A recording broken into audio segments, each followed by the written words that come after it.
fans, what up, and welcome back. Happy Saturday. So we're not even gonna get into like a real like introduction type deal today, because I am super excited and kind of like, I don't know what's the word I'm looking for. I'm excited because I've been wanting to try this foundation since I heard that it was coming out, and then I'm like really kind of apprehensive because there has been nothing but this foundation is controversial. Let's just go ahead and say that. And it is the Morphe Fluidity Foundation. Clearly, this video is not new. This product has been out for a couple of weeks now, and it's been making the rounds on YouTube, and it's been controversial, like I said. If you want to see what my thoughts are on the foundation, stick around, because that's going to be coming up right now, as well as my thoughts on the whole controversy and whatever. Give this video a thumbs up if you like it, and leave a comment in the comment section below whatever you think about the foundation, the controversy, blah blah blah. But yeah, it's coming up right now, so stick around.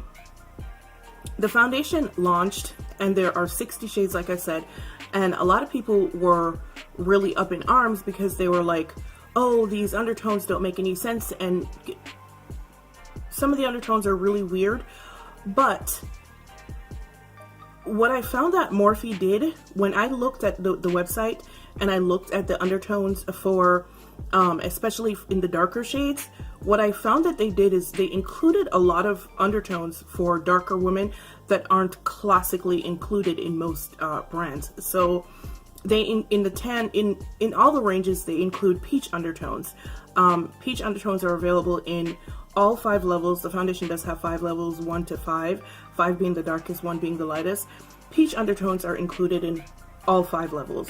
I would be in level 3 or 4, somewhere in there, which is the tan to medium deep range, and both of those ranges have olive undertones for darker skin tones and peach undertones for darker skin tones. And I heard one influencer say that there were a lot of undertones in there that were unnecessary. No, they're not unnecessary. They're just not what you're used to seeing.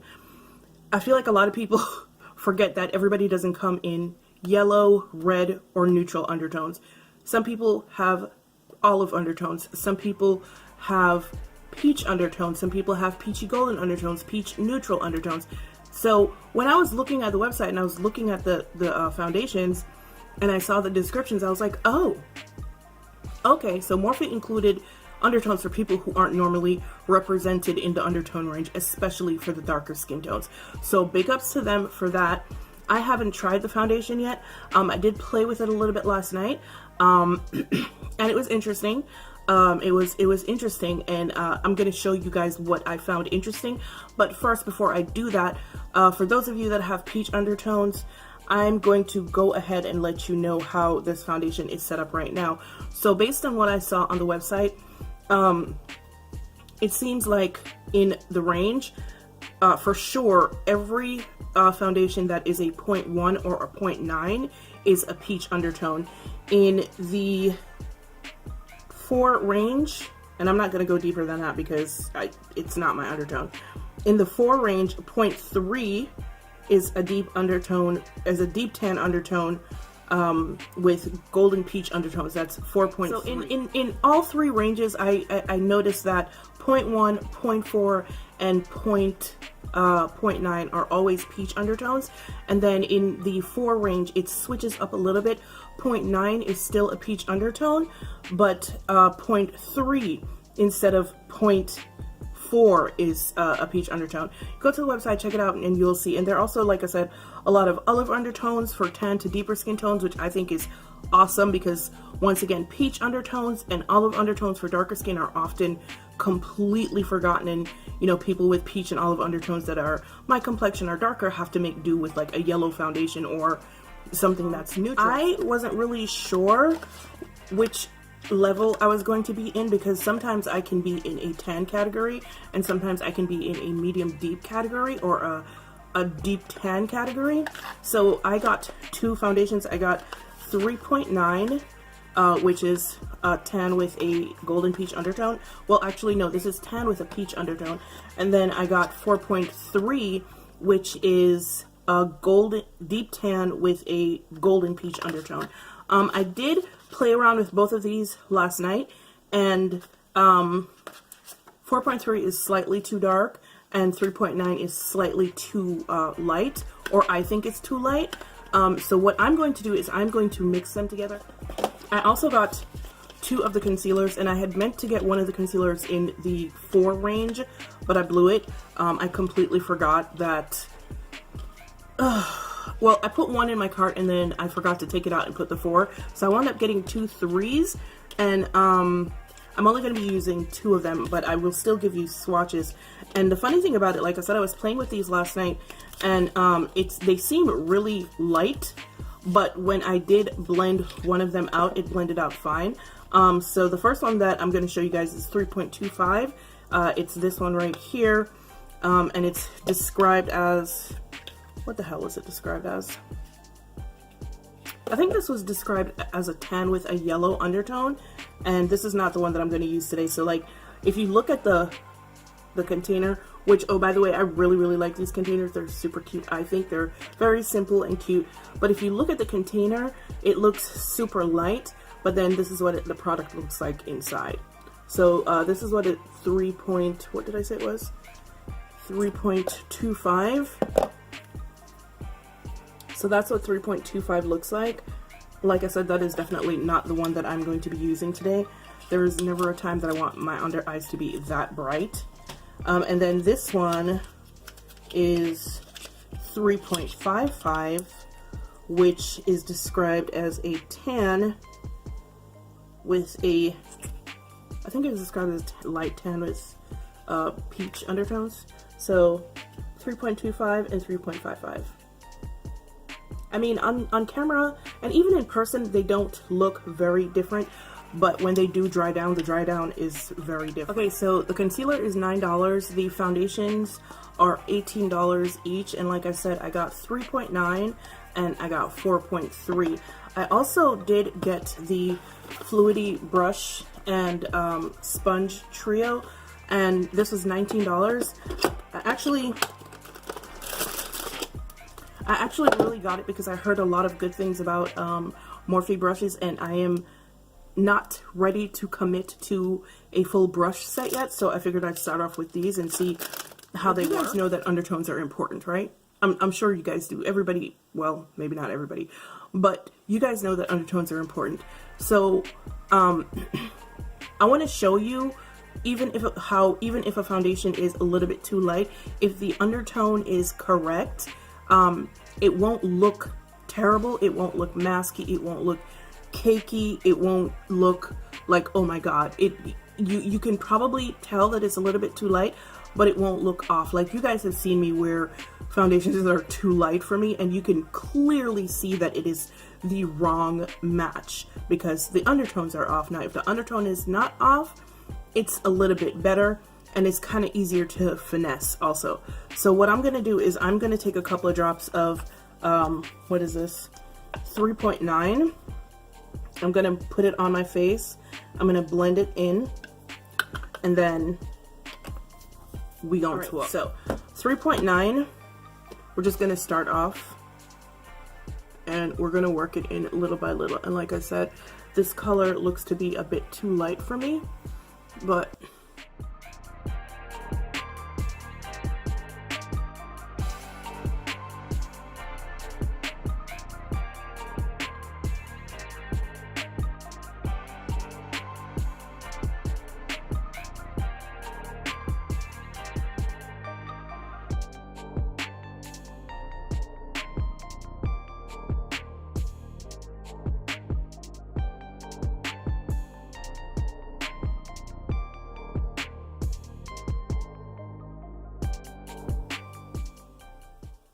hey guys, sorry about that. My camera cut off while I was talking, or actually while I was finishing up this side of my face, but I don't know if this looks a little bit too light for me.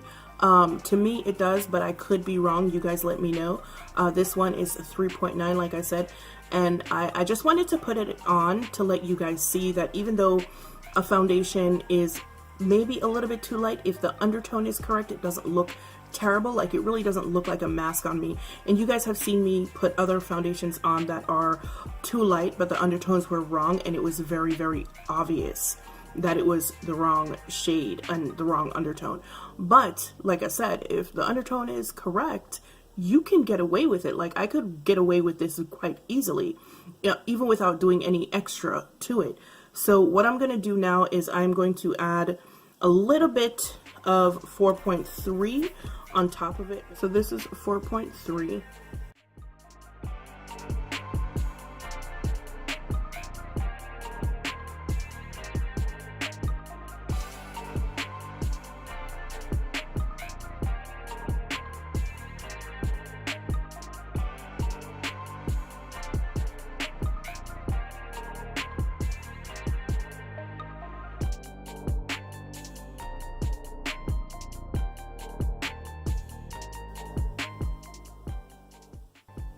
Alright, so I'm back and I am about to go in with the concealer. Where is it? Yo, I keep forgetting to turn on my ring light and I don't, Alright, so I'm going in with 3.55. It is a little bit brighter, a lot brighter than what I would normally use for my under eyes. I don't really care for that super brightened under eye look, but since I dumbed out and got the wrong shade, is what I got, so that's what I'm gonna use. Like, a lot of the criticism for the launch was a lot of hate. Like, I literally saw people struggling to say something bad about the foundation. Okay, so this foundation is sheet full coverage. Okay. Yeah, like I was saying, for the launch, I saw, I'm just going to finish off with this beauty blender, press it into my skin. It's not damp because this is a waterproof product, so I'm not trying to use a damp beauty blender with a waterproof product because I have sense. But I feel like a lot of people were just like, it was a lot of hate on the brand. Like, people were literally struggling to find bad things to say about the launch, and it kind of showed in their reviews. The only people who I saw personally, like, I didn't watch all the reviews clearly, but the only person that I saw that took Morphe to task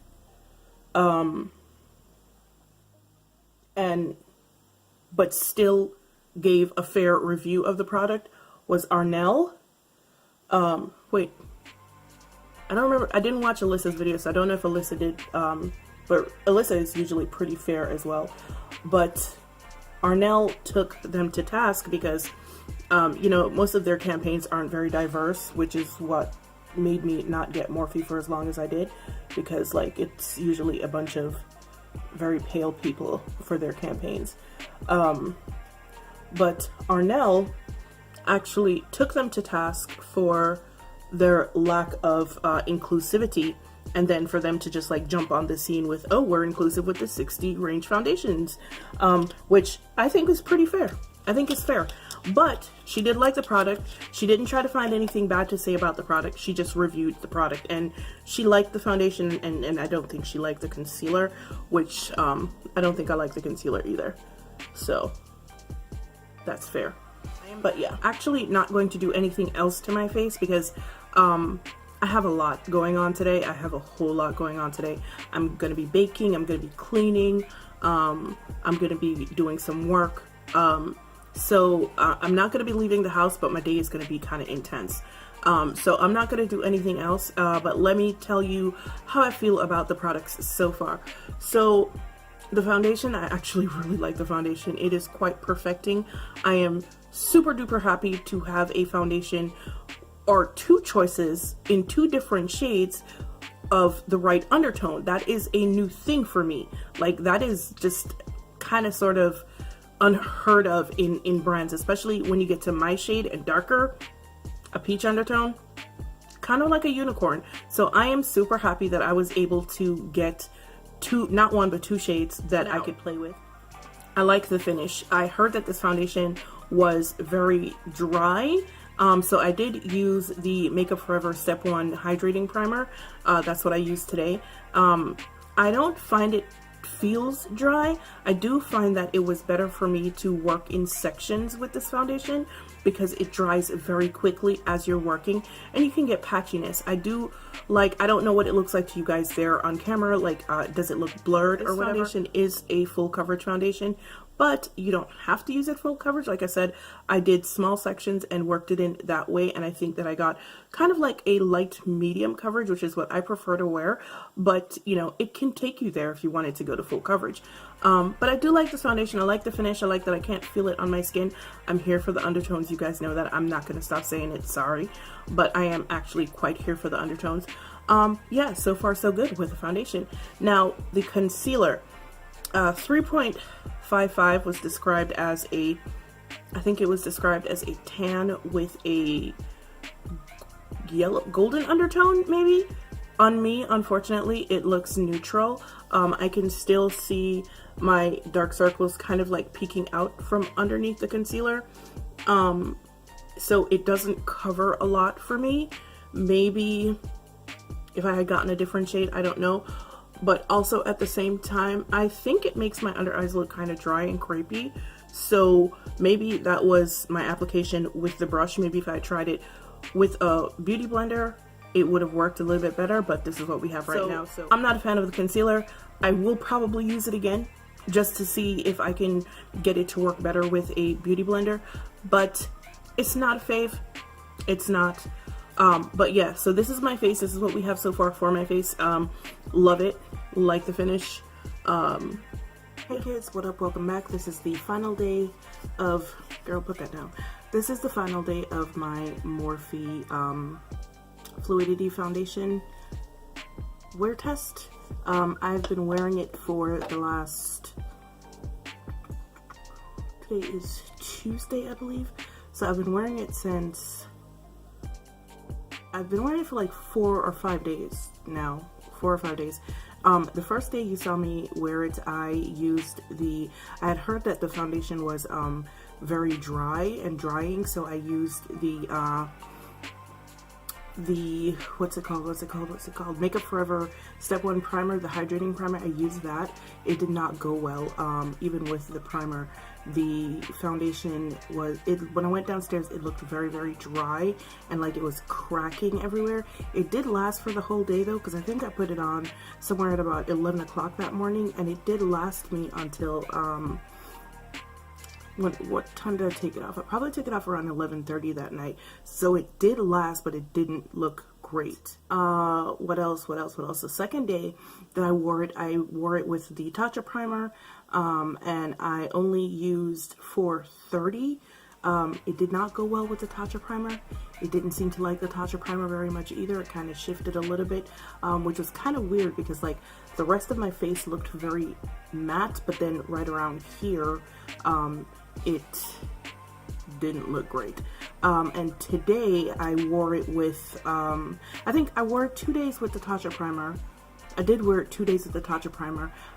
One day I did mix it together, and then the second time that I wore with the Tatcha primer, I only used 430. Today, once again, I only used 430, and I did use it with the Black Up Strobing Primer, and it looked a little bit better. Actually, it looked a lot better than it did with the Tatcha and the Makeup Forever primer. This is what I'm wearing right now. It is currently, what time is it? It is 9:15 at night, and I've had this on since about 2:15 this afternoon, and this is what my face looks like. So it holds up pretty well. In that regard, it holds up very well. And I like that about the foundation. However, right now I do have some slippage right around my mouth area right here. I don't know if you guys can tell. This foundation for me is kind of mixed, because one thing, I like the fact that there are a number of peach undertones that I can choose from. I do like the finish of the foundation. I like that when I wore it before with the other primers, I couldn't feel it on my face. It felt very lightweight. I like how long lasting it is. However, there's some issue with cracking. Like it looks, even when it doesn't look dry like it did the first time I wore it, it still looks, there's like I don't know how to explain it. It kind of ages you, you know? Like, you guys know that I'm 42, but I don't look my age, and I feel like when I have this on, I kind of look my age because it kind of emphasizes pores. And to put it this way, if you have any dry patches, it's going to show the world. It's going to let the world know that you got dry patches.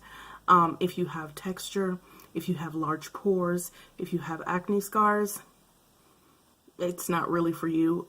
This foundation is probably going to look best on people who have perfect skin. Like, even if you don't have perfect skin, like if you don't have texture on your skin, but you have hyperpigmentation, go for it. It'll work really well for you. But if you're somebody like me who has texture and also pitted acne scars, it's not gonna look good. I mean, I don't know if you guys can tell right now what it looks like, but it doesn't look great. I kind of really like this foundation. I'm kind of very disappointed right now because I really do like this foundation. However, it is not for me, personally speaking, just because of the type of skin that I have. It just really isn't for me. However, that being said, it is a wonderful foundation. It is a beautiful foundation with a wonderful finish, but it's just not for me. Now, I do think that this launch by Morphe was a good thing, and let me tell you why. Okay, so the concealer, it's not going to be for everyone. If you have significant texture under your eye, or if you have like lines under your eye, like I've always had like these little crevices under my eye, like it's just genetic. Everybody in my family has them, and I have these really dark circles. The only reason they don't look as bad on me as they do on the rest of my family is because I'm one of the darkest ones. Like, if you see my sister, like I probably said this before, if you see my sister looks like she has 2 black eyes, like honestly. So if I were lighter, you would really be able to see how bad they are. But this concealer is not for someone that has like heavy duty stuff to cover. It is for someone who just like, maybe they didn't get enough sleep and they look a little bit sallow under the eye and they just want to brighten it up a little bit, then that's who it's for. But if you have actual stuff to cover, if you have lines under your eyes, if you have any kind of texture under your eye, this is not for you. Same thing with the foundation. If you have dry skin, yo, this foundation ain't your friend. She ain't trying to be your friend. She is going to tell all of your secrets, okay? She's not your friend. Don't even bother. If you have combination dry skin, it might work for you. Maybe, maybe not. If you have combination oily skin, it's going to be your friend. If you have oily skin, it's a really good foundation for you, unless you have significant texture, pores, or pitted acne scars on your skin. If you have any of those things, then this is definitely not the foundation for you, and you shouldn't even bother. Thank you so much for joining me for my review, demo, wear test on the Morphe Fluidity launch. Like, I can't even say that. I don't even know what's wrong with me. But yeah, thank you guys for joining me so much. If you've tried this foundation, or if you have any thoughts on anything, just like leave them in the comment section below. Let's have a dialogue or whatever. And yeah, that's pretty much it. You know, this was fun. Don't forget there are going to be like timestamps down there. If the video seems longer than 15 minutes, there are timestamps down there, so just check those out. But yeah, as usual, it's been real, it's been fun, and I'll see you guys in the next one. Bye.